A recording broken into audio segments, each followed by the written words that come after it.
I couldn't see myself on another sideline looking at those guys who I love.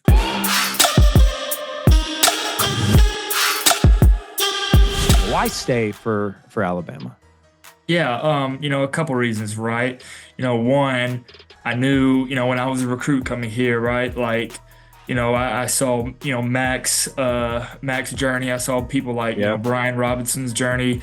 And I knew this is a place where would get developed, right? And so whether that Mm-hmm. was, a couple years, like some guys, or whether it took, 3 years, like others, right? I knew this place would help me become the player I wanted to be. Now, of course, like the timeline, I didn't know what it would be and what God had planned. But I knew that in the long run that I could still, accomplish what I want to accomplish, right? Whether I started my sophomore year when I first started battling with Jalen, or Mm-hmm. this last year, right? And looking back, right, it was something I always wanted to accomplish, right?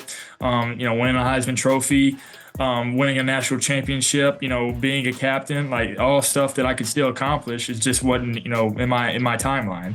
Another reason, right, is my teammates. I couldn't see myself on another sideline looking at those guys who I love. Those guys are people that I'm going to be friends with for my entire life, that, they'll be in my wedding. And not being on the same team with them just didn't feel right. As a coach's son and a guy who respects college football, I just, I love the development piece of it and the relationship piece of it. And I just couldn't see, myself being anywhere else, honestly.